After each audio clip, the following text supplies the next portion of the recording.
Apocalipse capítulo 1.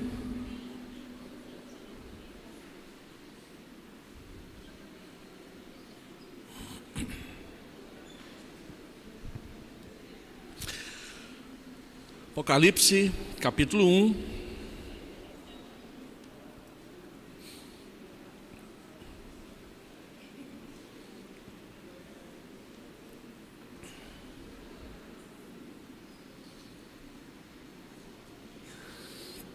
Eu vou ler do verso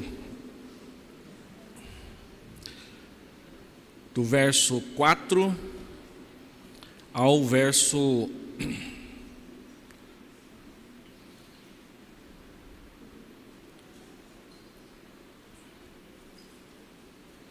11.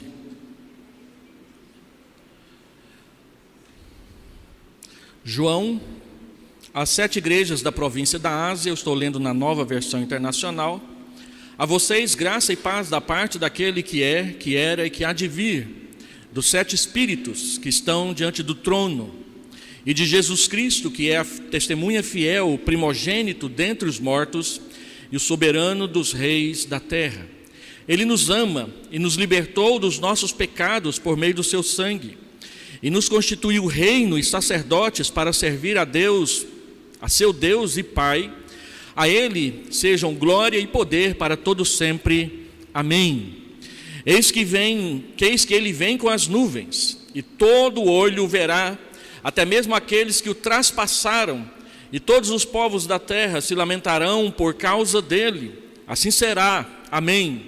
Eu sou o Alfa e o Ômega, diz o Senhor Deus, o que é, e o que era, e o que há de vir, o Todo-Poderoso.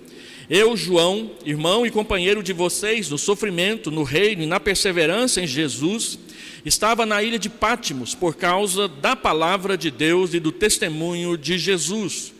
No dia do Senhor achei-me no Espírito e ouvi por trás de mim uma voz forte como de trombeta que dizia: escreva num livro o que você vê e envie a estas 7 igrejas: Éfeso, Esmirna, Pérgamo, Tiatira, Sardes, Filadélfia e Laodiceia. Senhor, fala conosco por meio da Tua palavra, ensina o Teu Evangelho para nós nessa manhã. Que o que nós vamos ouvir seja útil para o nosso crescimento espiritual e para andarmos na Sua presença.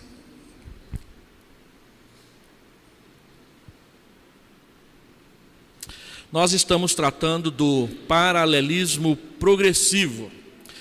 E os irmãos se lembram que nós apresentamos 9 proposições a respeito disso, mostrando que o livro de Apocalipse é dividido em 7 sessões paralelas. Cada sessão trata de tudo o que acontece nos chamados últimos dias. Os últimos dias são os acontecimentos após a morte e ressurreição de Jesus, até a sua segunda vinda para o juízo final e para receber o seu povo na glória e na morada eterna. Então, cada sessão do Apocalipse, as 7 sessões do Apocalipse, tratam de todo o tempo da história do mundo dentro desse período chamado na Bíblia, os últimos dias. Tudo o que acontece depois da cruz e tudo o que acontece antes da segunda volta do Senhor Jesus Cristo. Mas essas 7 sessões paralelas, elas são progressivas, de tal modo que à medida em que você vai lendo o livro, quanto mais perto do final, mais para dentro da eternidade nós vamos entrando. Então, lá no começo do livro se fala apenas do juízo final, depois no meio do livro se mostra o que é o juízo final, e lá no final do livro já se descreve o juízo final para nós. Se fala da vida eterna no começo, mas o último capítulo é todo dedicado à vida dentro do céu, da eternidade, na nova terra e no novo céu. Essa é a forma como a teologia reformada costumeiramente interpreta o livro de Apocalipse. Existem teólogos reformados que abraçam o pré-milenismo histórico, alguns bem raramente abraçam o dispensacionalismo, que na minha opinião é uma grande confusão, mais do que verdade. E nós, presbiterianos, costumeiramente seguimos esse tipo de interpretação e o autor que mais dedicou tempo a isso foi o William Hendrickson, e nós estamos trabalhando aqui o seu livro sobre o Apocalipse, Mais que Vencedores, onde ele apresenta nos primeiros 6 capítulos o método de interpretação, e do capítulo 7 até o final ele vai comentando cada sessão por inteiro. Então nós estamos seguindo esse livro. Hoje nós entramos definitivamente no livro do Apocalipse, e como eu disse, não tem nada de novo debaixo do sol. Eu só estou praticamente lendo o livro com os irmãos, fazendo comentários aqui e acolá, quando eu tenho julgado necessário. Por isso, às vezes, eu uso algumas palavras que os irmãos costumeiramente não veem eu usando. Eu estou lendo o livro e eu fiz pouquíssimas alterações no texto só para facilitar a forma de apresentá-lo no PowerPoint para os irmãos. Então, introduzindo hoje as 7 questões relacionadas ao versículo 1, versículo 3, que é a introdução do livro. Eu li na semana passada esses versos, deixa eu lê-los outra vez aqui, nessa manhã, só para que os irmãos possam recordar. Verso 1 a 3 eu vou ler na Nova Versão Internacional. Revelação de Jesus Cristo que Deus lhe deu para mostrar aos seus servos o que em breve há de acontecer.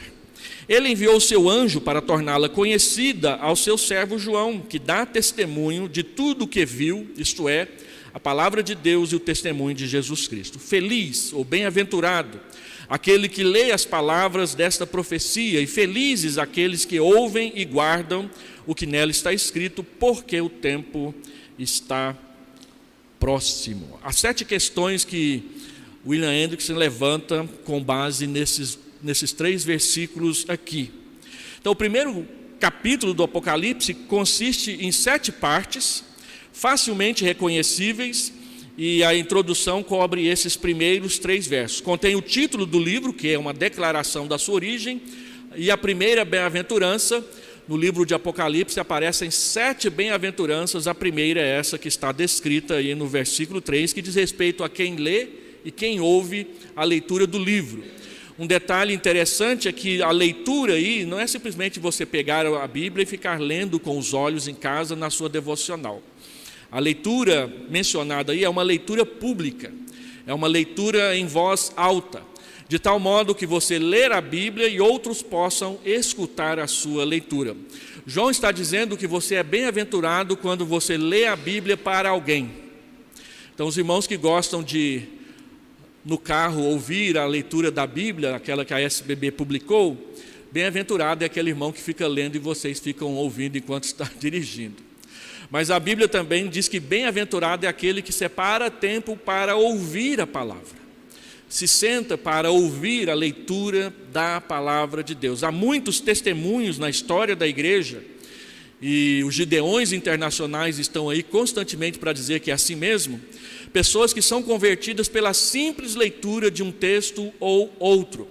Quando você lê biografias de cristãos famosos, você percebe que sempre há um texto envolvido na sua conversão. Uma das mais famosas é a conversão do Santo Agostinho de Hipona, lá na Tunísia, no norte da África. Ele entregou a sua vida a Cristo depois de 40 anos de uma vida de dissolução, de prostituição, de uma busca intelectual da verdade que ele não conseguia encontrar, até que um dia, num jardim, ele ouviu 2 crianças brincando, e uma dizia para a outra: toma e lê, toma e lê, toma e lê. Era uma brincadeira da época que a gente não sabe que brincadeira era. Era uma brincadeira de criança. E do outro lado de uma cerca viva, Agostinho estava segurando o texto de Romanos, aberto no capítulo 13, mas sem muita atenção na leitura. Quando ele ouviu as crianças dizendo toma e lê, ele leu Romanos 13, ali a partir do verso 10, e aquilo foi como um raio na sua vida. Ele entregou a Deus definitivamente a sua vida ali e se tornou um dos grandes bispos e teólogos da igreja cristã do período da patrística. Muitas outras pessoas passaram por isso. Alguns falam simplesmente de... Lutero fala que foi lendo o capítulo 1 de Romanos que ele entendeu o que era a graça, e então ele iniciou a reforma protestante em 1517. A leitura bíblica ela é importante para nós, por isso bem-aventurados são aqueles que leem. São aqueles que leem para os outros, e são aqueles que se assentam para ouvir a leitura da palavra de Deus. Às vezes, quando a gente vai pregar, e o nosso sermão é cumprido, os irmãos sabem o que eu passo por fazer um sermão longo aqui na igreja, sempre tem alguém falando, pastor, prega menos, está pregando muito. E às vezes você vai pregar num texto longo, e aí para que o sermão fique 3, 4, 5 minutos mais curto, você é tentado a não ler o texto, só um pedacinho. E aí esse texto de Apocalipse bate na memória na hora. Bem-aventurado é aquele que lê publicamente. Bem-aventurado é aquele que ouve publicamente. E eu espero que não seja amaldiçoado quem reclama de ouvir a leitura da Bíblia na igreja, né?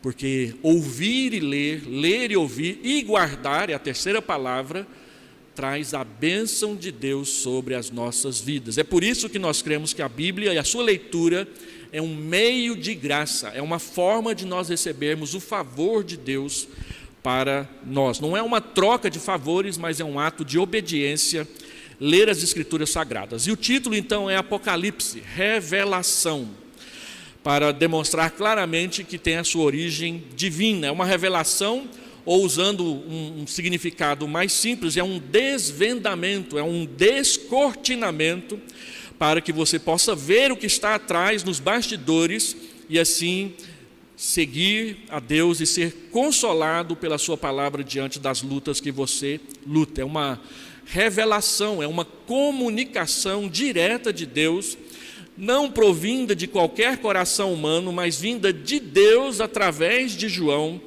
para nós. E é chamado de Apocalipse de Jesus Cristo, uma revelação feita por Jesus Cristo, porque foi Jesus, diz o texto, que mostrou o que há de vir a João, o seu apóstolo, e João então o repassou para a igreja. Então há nessa cadeia de 3 versículos 6 ligações importantes. Primeiro, nós precisamos perceber que João fala de Deus como a sua origem. É a revelação que Deus lhe deu. É Deus quem traz a revelação para João, portanto a sua origem é divina.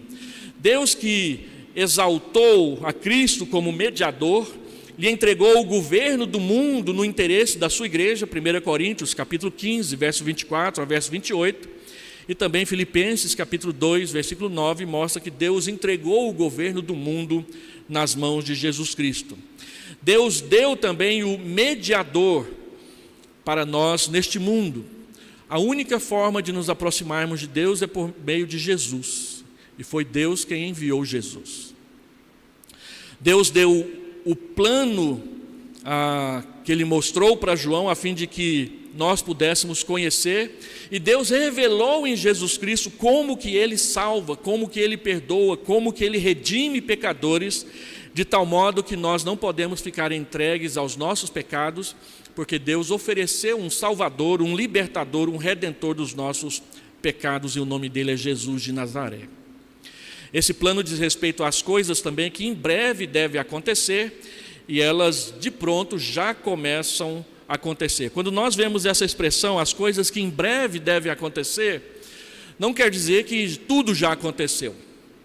Também não quer dizer que tudo ainda vai acontecer. Como nós dissemos, o livro de Apocalipse, ele é revelado em um paralelismo progressivo que trata de coisas que já aconteceram, de coisas que estão acontecendo e de coisas que ainda vão acontecer. E quem acordou no dia 7 de outubro, vendo o Hamas invadindo Israel, acendeu a luzinha amarela do Apocalipse na cabeça na hora. Será que chegou o tempo? Mas isso eu vou deixar para o sermão de hoje à noite, tá bom? Segundo, o texto fala de Jesus Cristo, é a revelação que Deus deu por meio de Jesus Cristo a João, que foi um instrumento de Jesus Cristo para trazê-la até nós. Não é uma revelação do coração de João, da mente de João, não é uma invenção, uma parábola, uma ficção fantasiosa que João está escrevendo, é a revelação que Jesus Cristo lhe trouxe de forma simbólica, mas que é perceptível e entendível, compreensível por aqueles que procuram interpretá-la naturalmente. Ele revela esse plano à sua igreja, ele é o mediador de todos os homens, ele já está entronizado em glória. O livro de Apocalipse foi escrito pelo menos uns 60 a 65 anos depois da ascensão de Jesus Cristo, narrada em Atos, capítulo 1 e 2. E mostra que ele está entronizado em glória. Ele é o leão da tribo de Judá, que age no meio da nossa história, e ele reina a partir das alturas aonde ele está sentado para governar. Terceiro, o texto fala também que é por intermédio do seu anjo. Deus envia a João uma revelação de Jesus Cristo entregue a ele por meio de um anjo. E esse é um dos textos que o catolicismo gosta de utilizar para falar sobre anjo da guarda, assim como também fala dos anjos das 7 igrejas, e alguns pensam que é um anjo espiritual, que cada igreja tem um anjo sobre ela, e aí já tem gente especulando para tentar descobrir qual que é o nosso, né? Assim como existe aquela teoria dos demônios territoriais, que tem um demônio para cada rua, que tem um demônio para cada bairro, que tem um demônio para cada cidade, tem um demônio para cada país, uma interpretação complicada do texto de Daniel a respeito do demônio da Pérsia. Assim também alguns acham que se tem demônio para cada rua, também tem anjo para cada rua, tem anjo para cada igreja, tem anjo para cada cidade, tem anjo para cada país. E tem uns teólogos de plantão aí que, por meio de revelação, tentam descobrir os seus nomes e falar para a igreja. Eu comprei uma vez uma revistinha só sobre anjos, escrita por quem não lê a Bíblia. E aí essa revista diz que é fácil saber quando um anjo passou por aqui. Sempre tem perfume de flores. Então, a hora que você está sentado no culto e passa um perfuminho de flor, é um anjo que passou. Na Bíblia não fala nada disso, isso é da cabeça dessas pessoas. Então, quando o irmão usa um perfume floral e passa, tem gente que acha que tem anjo passando, né? Mas deixa para lá. O fato é que é um anjo. A Bíblia diz claramente que os anjos são servos ministradores de Deus a nosso favor, está escrito lá em Hebreus. Que Deus nos serve por meio de anjos. E existem relatos bíblicos da aparição de anjos, e existem relatos na história de pessoas que falam sobre anjos que os acudiram em momentos de tensão e de terror, libertando-os das provações. Talvez já tenha acontecido com você e você nem saiba. A Bíblia diz que quando nós praticamos a hospitalidade, nós corremos o risco de hospedar anjos de Deus no nosso meio. E ali anjos são anjos mesmo, porque Hebreus está mencionando Abraão, que recebeu 3 cidadãos na sua tenda. 2 deles eram anjos, que são os anjos que destruíram Sodoma e Gomorra, e o outro era o próprio Jesus, numa cristofania, aparecendo ao seu servo antes da sua encarnação. E aí, porque ele foi hospitaleiro, não mandou eles embora, serviu comida para eles. A Bíblia diz que de vez em quando, por sermos hospitaleiros, a gente acaba recebendo o anjo do Senhor na nossa casa. Esse anjo é comissionado para conduzir João na revelação, e é isso que ele vai fazer durante todo o livro de Apocalipse, conforme o testemunho de João.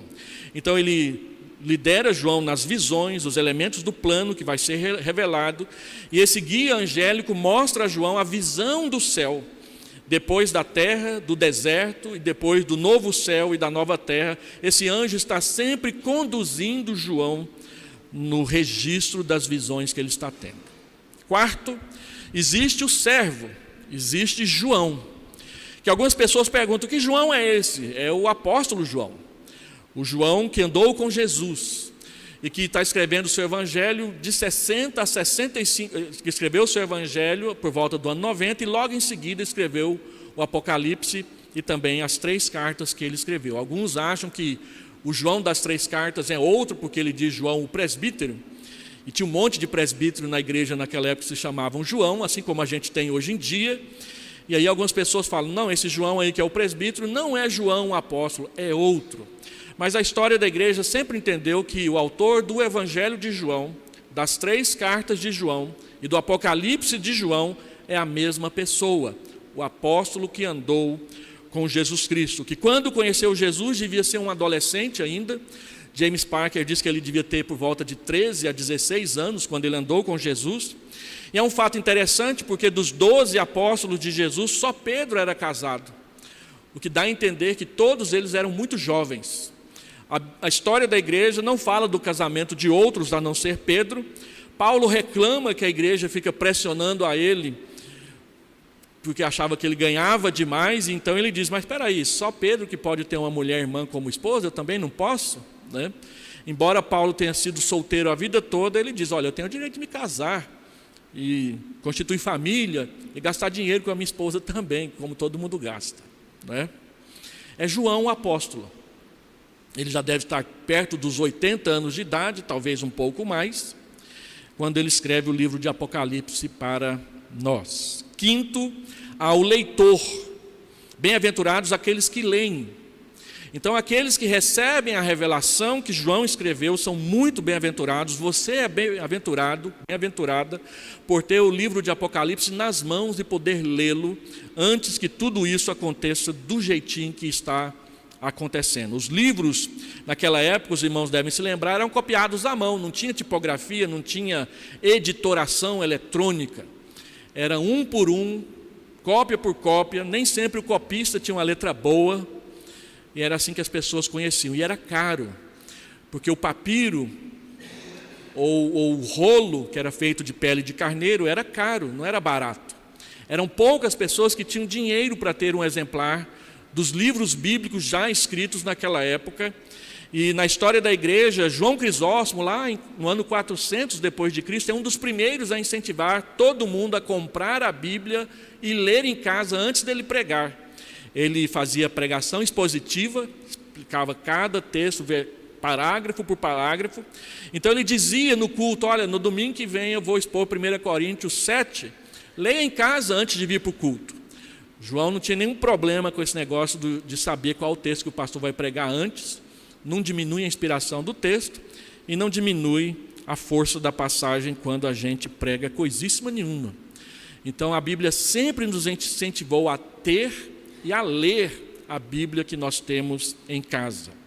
Mas também tem os que ouvem e os que guardam. Bem-aventurados os que leem, os que ouvem e os que guardam as profecias reveladas neste livro. E nós então aplicamos isso à leitura inteira da Bíblia. Você é bem-aventurado quando lê, você é bem-aventurado quando ouve, mas você também é bem-aventurado quando guarda. E guardar não é ter um cofre especial com senha na sua casa para você guardar a Bíblia comentada, a Bíblia de Genebra lá dentro.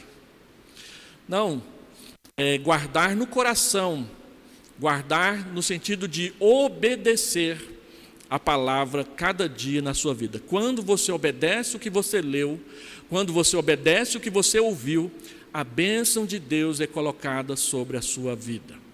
Essa é a promessa que Apocalipse traz para nós aqui.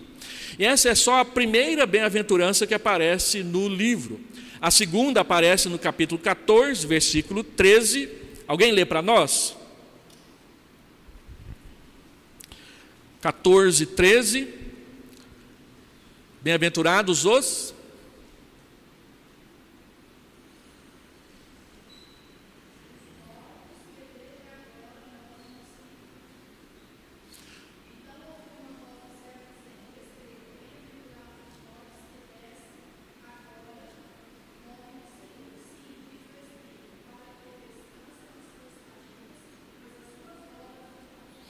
Bem-aventurados aqueles que morrem no Senhor, que morrem na fé, porque todas as obras que eles fizeram os acompanham. Nós não somos salvos pelas obras, mas a Bíblia diz que as boas obras que nós fazemos nos acompanham para o céu. Aqui está uma referência errada, mas pode ser 16:15, vê se é isso aí.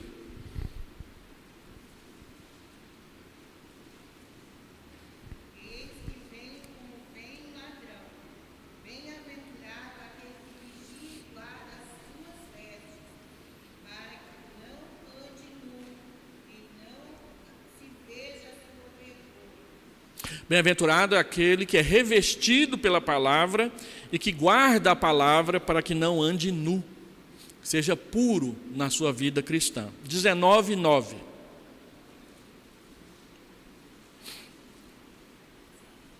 Então me falou o anjo, escreve, bem-aventurados aqueles que são chamados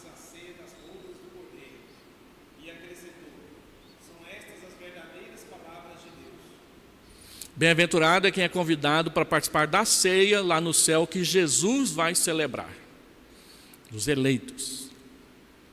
Quando nós formos cear com Jesus, nós seremos bem-aventurados, porque Ele, e não o pastor, é quem vai celebrar a ceia lá no céu com a gente.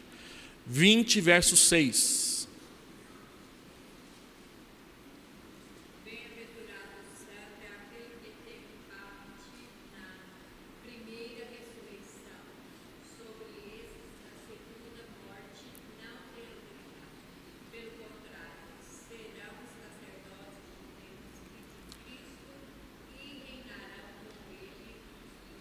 Bem-aventurados os que participam da primeira ressurreição, porque a segunda morte não tem nada sobre ele.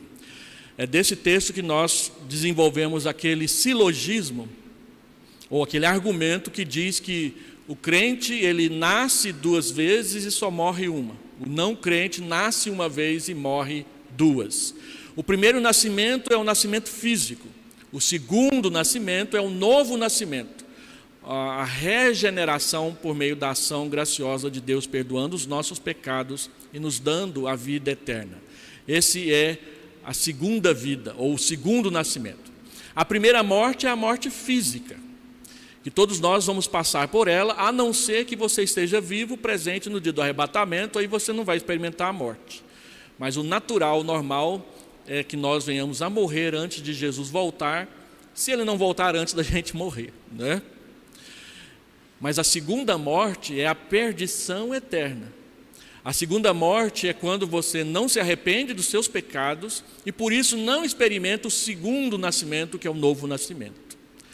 Bem-aventurados são aqueles que participam da primeira ressurreição, que é o novo nascimento, porque estes não participarão da segunda morte, que é a condenação eterna. Então entregue a sua vida a Jesus para que possa nascer de novo. E então você não verá a segunda morte, pois conhecerá a vida eterna por meio da ressurreição.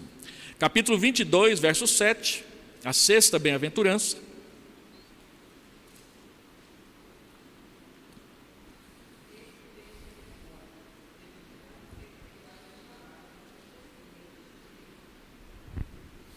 Eu não ouvi, deixa eu ler de novo, por favor.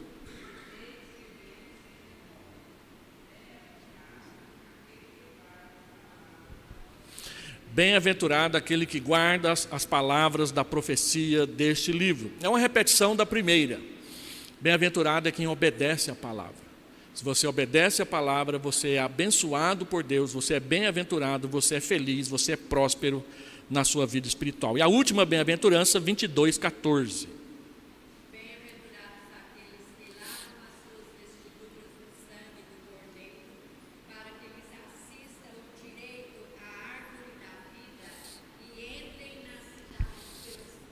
Olha só, bem-aventurado quem lava as suas vestes no sangue do Cordeiro.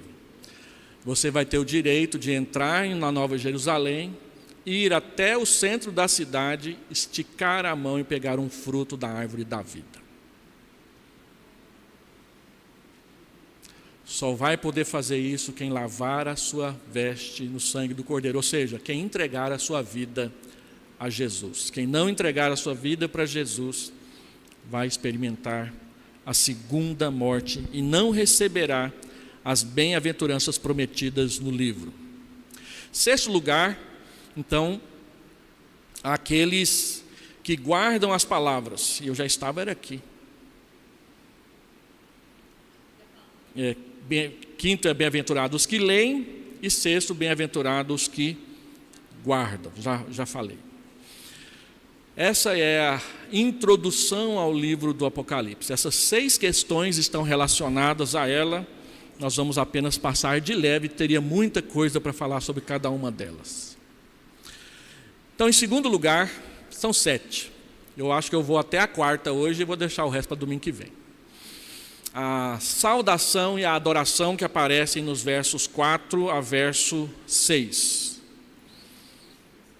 João às 7 igrejas da província da Ásia, a vocês graça e paz da parte daquele que é, que era e que há de vir, dos 7 espíritos que estão diante do seu trono e de Jesus Cristo, que é a testemunha fiel, o primogênito de entre os mortos e o soberano dos reis da terra. Ele nos ama, nos libertou dos nossos pecados por meio do seu sangue e nos constituiu reino e sacerdotes para servir a Deus e Pai. A ele sejam glória e poder para todos sempre. Amém. Observe então que o livro é endereçado às 7 igrejas da Ásia.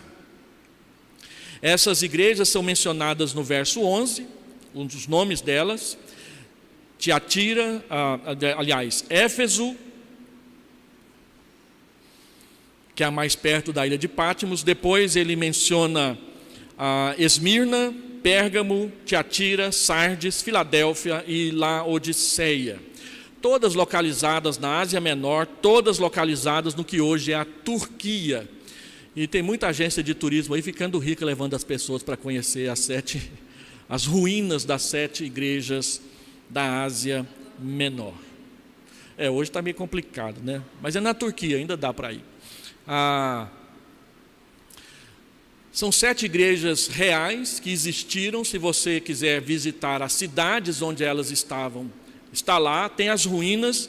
E a igreja de Filadélfia, lá na cidade da Turquia, tem inclusive a fachada do templo mais antigo, do templo cristão mais antigo que foi edificado lá. E das 7 igrejas é a única que tem um pedaço do templo que sobrou para ser visitado pelas pessoas do século 21. Então, se você tem um dinheiro e quer fazer um turismo, as 7 igrejas da Ásia tem muita agência de turismo levando o povo lá, tá? Os locais existem, as igrejas existiram. Hoje é um país que é anticristão na sua imensa maioria, mas que de todos os países muçulmanos, a Turquia é reconhecida como o que é mais aberta para o Ocidente, e por isso as ruínas históricas do cristianismo que existem lá são muito visitadas o ano todo, e são muitas ruínas religiosas, porque muita coisa cristã importante aconteceu naquela região geográfica da Turquia hoje. João começa com uma bela saudação às igrejas: graça e paz a vós outros da parte daquele que é, que era e que há de vir sobre nós. Graça, nós sabemos, é o favor não merecido de Deus àqueles que Ele perdoa os seus pecados quando, em arrependimento, lhe entregam a vida e experimentam um novo nascimento. Paz é o primeiro resultado do perdão. Lembra Romanos 5? Justificados, pois temos paz. Não é paz de espírito, é em primeiro lugar paz com Deus, porque os nossos pecados ofendem a Deus. Então, quando Ele nos perdoa, é paz da reconciliação com Deus.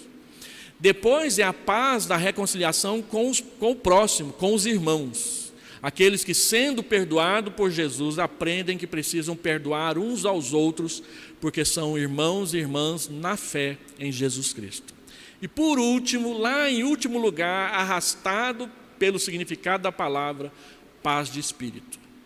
Quando você é perdoado por Cristo, você tem, em primeiro lugar, paz com Deus, em segundo lugar, paz com as outras pessoas, e em terceiro lugar, paz consigo mesmo. É por isso que nós não recomendamos yoga, meditação transcendental para ninguém.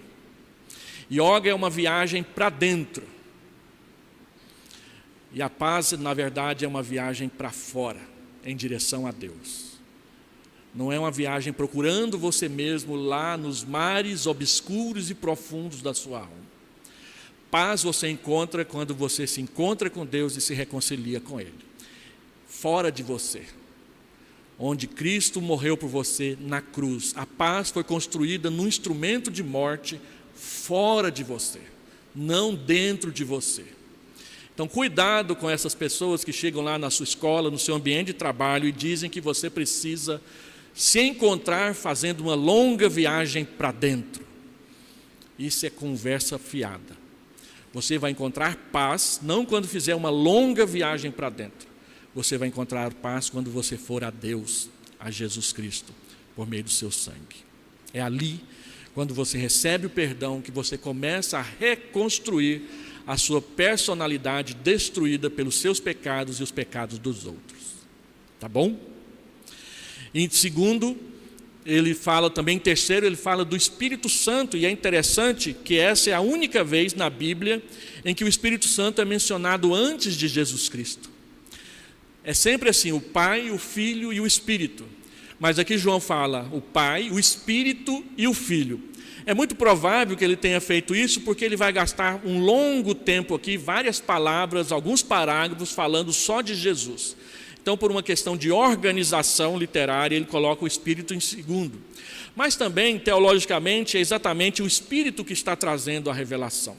É ele quem está falando com João, e é por isso que ele é mencionado primeiro. E a tradução literal do versículo é: graça e paz a vós outros da parte daquele que é, que era e que está vindo. E essa é a tradução literal no grego e também no português. Isso mostra maravilhosamente o imutável pacto de Deus conosco. A aliança de Deus não é destruída pelos nossos pecados, ela é sempre oferecida para que nós entramos dentro dela. E aí vem a expressão aos 7 espíritos. Deixa eu ver se eu recupero essa expressão aqui. A vocês, graça e paz da parte daquele que era e que há de vir, dos 7 espíritos, que vai ser dito aqui na frente, que é o Espírito de Deus, que estão diante do trono, e então, finalmente, de Jesus Cristo, o nosso mediador. A expressão 7 espíritos é uma referência ao Espírito Santo na plenitude das suas operações e influências no mundo e na igreja. E com respeito a Cristo, nós observamos que ele é descrito primeiro em relação ao seu ministério na terra, ele é a fiel testemunha. Depois, em conexão com a sua morte, ele é aquele que morreu e ressuscitou. E por fim, como primogênito de entre os mortos, aquilo que eu expliquei na hora da ceia, não vou repetir novamente. E finalmente, em termos daqueles que expressam a sua presente exaltação como o governante dos reis da terra. Jesus é aquele que está acima de todos os governantes da terra. Putin, Biden, francês, inglês, polonês, português, brasileiro, qualquer líder que acha que é o mais poderoso da terra, não chega nem aos pés e às sandálias de Jesus Cristo no que diz respeito a poder. Ele é o mais poderoso de todos e ele governa sobre todos, até aqueles que o rejeitam, diz a palavra de Deus. Então, na saudação que João faz, nós temos a ordem do Pai, do Espírito e do Filho. E a razão dessa ordem é que Deus está habitando no seu tabernáculo na glória celeste, capítulo 7, versículo 15, e a graça e paz são apresentadas como procedentes do Pai. É Deus quem nos dá graça, é Deus quem nos dá a paz. E no tabernáculo, lá no Antigo Testamento, isso era representado pelo candelabro de 7 braços, que ficava ali dentro do santo lugar, para iluminar tudo que o sumo sacerdote, o sacerdote que havia oferecido a oferta, fazia. Ele vem para diante do candelabro, e na frente de um altar, o chamado altar do incenso, o sacerdote que ofereceu o sacrifício intercede pelo pecador que está lá fora pedindo o perdão dos pecados. Ele faz isso à luz da iluminação do Espírito Santo na presença de Deus. Este Jesus, então João diz, ele é aquele que nos ama. E essa é uma das expressões mais bonitas desse capítulo 1 de Apocalipse. Ele é aquele que nos ama. Observe que ele nos ama no presente. Ele não diz que ele é aquele que nos amou quando se entregou por nós. É aquele que nos amou quando se entregou, continua amando porque intercede por nós todos os dias e nos amará para sempre como o seu povo. E ler isso, ouvir isso, entender isso, mexe com a nossa devoção. A quem nós adoramos? Nós adoramos aquele que nos ama. Essa é a verdade número 1 do culto cristão. Quando você vem à igreja, quando você ora aqui, quando você canta aqui, quando você se assenta e fica um tempo ouvindo a explicação da palavra, você está diante daquele que te ama, não o pastor em si, mas aquele que está acima, muito acima, que é o Senhor Jesus, a quem nós adoramos. Eu falo isso porque essa semana Ednei e eu assistimos um documentário sobre uma igreja mexicana, a Igreja da Luz, em que o pastor era praticamente adorado pelas pessoas o tempo todo. E aí, quando descobriu os escândalos que ele fez, foi um negócio complicadíssimo. Nós não estamos aqui para adorar pastores, ainda que tenha pastores por aí que gostam de ser adorados, bajulados e tudo mais. Nós estamos aqui para adorar aquele que está acima, muito acima de qualquer pessoa, o nosso grande sumo sacerdote, Jesus Cristo, a quem nós devemos toda a honra, glória o tempo todo. E Ele é aquele que ama a sua igreja. Ele amou Israel no passado e Ele ama a igreja no presente, de modo que tanto Israel como a igreja só podem se aproximar de Jesus, de Deus, por meio de Jesus Cristo. Enquanto Israel rejeita Jesus, Israel não é salvo. Ainda que um monte de gente fala, ora por Israel, Israel é perseguido pelo mundo. Irmãos, Israel de fato é uma nação que a gente tem um carinho especial por eles. Todavia, nenhum israelense, nenhum judeu será salvo a não ser por meio da pregação do Evangelho. E esse Israel, perseguido aí pelas nações, rejeita Jesus. Não se esqueça disso quando você ficar condoído por Israel. Nós ficamos condoídos por Israel por causa da injustiça que é cometida. Não porque Israel é um povo especial de Deus, porque Israel não é. O povo especial de Deus sempre foi a igreja. Israel era a igreja do Antigo Testamento. A igreja é o Israel de Deus no Novo Testamento. Só se vai a Deus por meio de Jesus. Então, ao orar por Israel, a primeira frase, ore pela conversão de judeus. Antes que Deus os liberte do Hamas, ore para que eles sejam convertidos a Deus, porque embora seja uma nação que sofre muitas injustiças ao seu redor, é uma nação que também, como nação, rejeita o Evangelho de Jesus. Nós oramos por Israel por causa da justiça. O que se comete, o que se faz, o que se fala contra Israel, na mídia, na grande mídia nacional, é uma grande mentira e injustiça. E é por isso que nós ficamos do lado de Israel. Nós ficamos do lado daqueles que sofrem injustiças. Não porque é um povo especial da parte de Deus. Na igreja, o remanescente de Israel sobrevive, porque Jesus diz que nós devemos pregar o Evangelho, tanto em Jerusalém, como em toda a Judéia e Samaria, e até os confins da terra, para quem não é judeu também. Tá bom? E quando nós lemos essas palavras, nós entendemos que Jesus é o Senhor, o Rei que governa. Terceiro lugar, então ele traz o anúncio da segunda vinda, e esse é um dos textos mais maltratados da Bíblia Sagrada. Então ele diz, verso 7, eis que ele vem com as nuvens e todo olho o verá.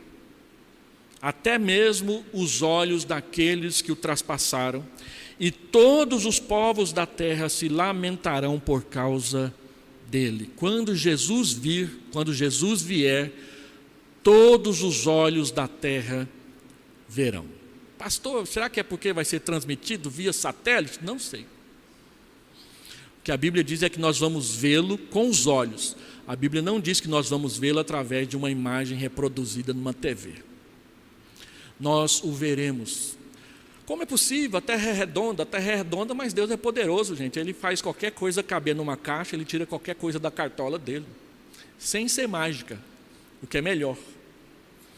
Deus, no seu grande poder, fará com que a terra de todos os lugares vejam Jesus ao vivo, a cores e presencialmente.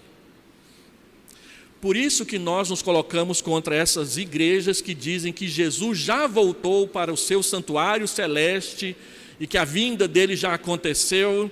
Isso tudo é heresia, não está na Bíblia, e o texto que nós usamos para comprovar isso é Apocalipse 1:7.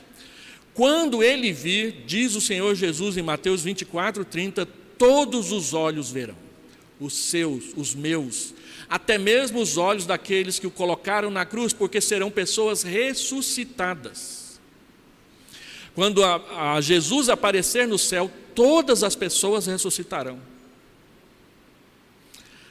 Aqueles que ressuscitarem e que são eleitos de Deus, imediatamente serão arrebatados para se encontrar com Ele nos ares. Mas os outros estarão na terra vendo. Nos encontraremos com Ele. Alguns dizem que nós ficaremos por lá 1000 anos. A Bíblia diz que nós o encontraremos para estar onde Ele estiver. E aí as pessoas não leem o texto direito, porque Ele estará descendo, a Nova Jerusalém estará descendo. Ela não vai ficar lá no céu igual aquela Zion, daquele filme, daquela mocinha robô lá que sai matando todo mundo. Não, Ele vem para a terra. E Ele vem para julgar. Nós nos encontraremos com Ele nos ares, passaremos para a parte de trás do seu maravilhoso e poderoso exército e o acompanharemos até o juízo final. A Bíblia diz que nós participaremos, porque Ele nos chamará para a sua direita. Todo olho verá. Quem verá? Até os olhos de quem ultrapassou. Caifás estará lá. Anás estará lá. Aquele pessoal lá de Israel que comprou túmulo ali no Vale do Filho de Inom, vai estar tudo lá na primeira fila. Hitler vai estar lá, Ayatollah Khomeini vai estar lá, Mahatma Gandhi vai estar lá. Mahatma Gandhi é uma grande alma, é um pacifista, mas ele nunca entregou a vida dele para Jesus. Ele dizia que sentia tanto prazer na Bíblia quanto sentia nos Vedas, que é o livro da religião dele. E ele nunca entregou a vida dele para Jesus. Estará lá. Lula vai estar lá, Bolsonaro vai estar lá. Todo mundo que brinca com a fé estará lá. E aqueles que rejeitam Jesus estarão lá se lamentando, reclamando para si mesmos tudo o que fez de errado e pedindo que as pedras, as montanhas, as cavernas caiam sobre eles, porque é melhor ser morto soterrado do que ficar vivo na presença do Deus vivo. Uma vez que Ele disse o tempo todo na sua Bíblia que Ele viria para julgar, e as pessoas zombam, as pessoas fazem piadinhas, as pessoas fazem carros alegóricos com palavras feias e chulas, se referindo a Jesus. Naquele dia não haverá oportunidade para arrependimento. A oportunidade para arrependimento é agora. Se você não se arrepender agora, naquele dia você será jogado para o lado esquerdo e ouvirá da boca de Jesus tudo o que Ele disse que iria falar nesse dia. E Ele disse: todo aquele que me confessar diante dos homens, eu o confessarei diante do meu Pai. Todo aquele que me negar diante dos homens, eu negarei diante do meu Pai. Então, todas as vezes que na faculdade você nega Jesus para poder ficar bem com o professor e com seus coleguinhas de lanche, cuidado. Todas as vezes que você nega Jesus por causa de um negócio mal feito na sua empresa, cuidado. Todas as vezes que você nega Jesus perante a esposa, perante os filhos, cuidado. Porque isso acontece com muito mais frequência do que nós estamos dispostos a admitir. Todo dia aparece um querendo te empurrar e forçar você a negar Jesus. Não negue. Não negue Jesus. Porque quando você o confessa diante dos homens, Ele te confessará diante do meu Pai. E aí um recado para os irmãos que são tímidos. Às vezes a gente está preparando uma classe de fundamentos da fé e as pessoas falam assim: ah não, pastor, só eu lá na frente, aquele montão de gente, 500 pessoas ali. Mas é isso mesmo. A pública profissão de fé é quando você vem perante a igreja e confessa Jesus perante as pessoas publicamente. Você tem que passar por isso. E se a sua timidez te atrapalha, você precisa tratar dela. Como que a gente trata da timidez? Engole seco e vem a si mesmo. Eu me lembro quando Deus me converteu, eu era conhecido na igreja como o irmão da Sueli. Ninguém sabia o meu nome, eu era o irmão da Sueli. A Sueli era conhecida na igreja toda, ela era uma menina fantástica. Quando é que as pessoas sabiam que eu estava lá? Quando eu ia passar de um lado do outro, eu tropeçava no fio do microfone e ele vinha junto. Quem é esse? A irmã da Sueli passou por ali. Então eu morria de vergonha. Olha onde eu estou hoje. Tem que falar na frente desse montão de gente. Vocês acham que a gente não treme? Vocês acham que a gente não dá aquele frio na barriga, assim? Aquele negócio que parece que é fome, que é outra coisa, que não sei o quê? Quem viu o batismo do Zé Lucas aquele dia, viu, ó, o pastor está tremendo. O que será? Ele tem Parkinson? Não, é medo de errar mesmo, gente. Medo de fazer errado. Medo de esquecer. E sempre a gente esquece e alguém fala, você esqueceu fulano. Aí a vergonha desce, que é um negócio estranho. No entanto, estou falando isso só para dizer que há um momento, pelo menos um momento, em que você tem que vir à frente das pessoas e dizer que ama Jesus. E a pública profissão de fé, a gente faz o favor de criar esse momento para você. Então venha tremendo, venha com a orelha vermelha, venha com os lábios secos, que os dentes ficam até colando nos lábios pelo lado de dentro, e diz assim, eu amo Jesus. Vocês sabem como começou o grande reavivamento de 1905 no país de Gales? Ele começou numa aula de escola dominical da sala dos jovens. Um pregador que foi convidado para dar uma aula especial para os jovens perguntou o seguinte, quem é Jesus para você? Uma moça de 16 anos se levantou no meio dos jovens, uns 15 a 20, tremendo, gaguejando, ela disse, Jesus é tudo para mim. Ele me salvou. 15 dias antes, o pastor da igreja tinha feito essa pergunta para ela e ela não soube responder. Ela voltou para casa, se ajoelhou ao pé da sua cama e disse, Senhor, me dá coragem para eu falar de Jesus. E aí veio o momento. O professor da escola dominical perguntou, quem é Jesus para você? E ela se levantou e disse, ele é tudo para mim. Gaguejando, vermelha de vergonha. Ele é tudo para mim, ele me salvou. A história da igreja diz que nesse momento começou o grande reavivamento do país de Gales em 1905. Depois disso, 30 mil pessoas entregaram a vida para Jesus. E o relato diz que não houve cura, não houve milagres, houve muita oração e houve muito testemunho.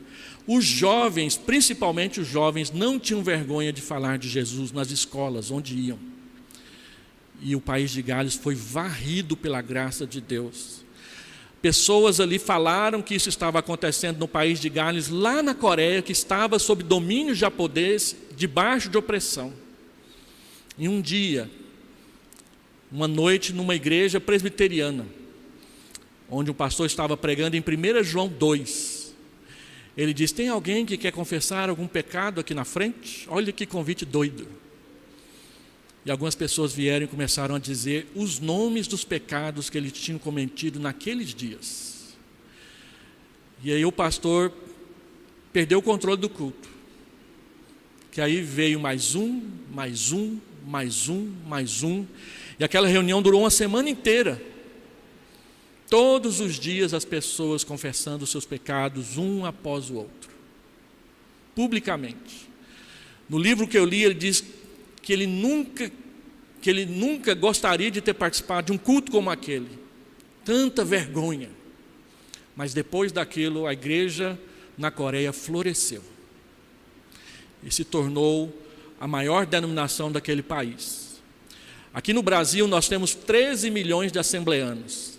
Na Coreia do Sul, que é menor que o estado de Goiás, tem 13 milhões de presbiterianos. Da nossa estirpe. Sabe por quê? Porque eles não tiveram vergonha de confessar Jesus publicamente. Quando os presbiterianos da Vila Nova não tiverem vergonha de confessar Jesus publicamente, coisas vão acontecer.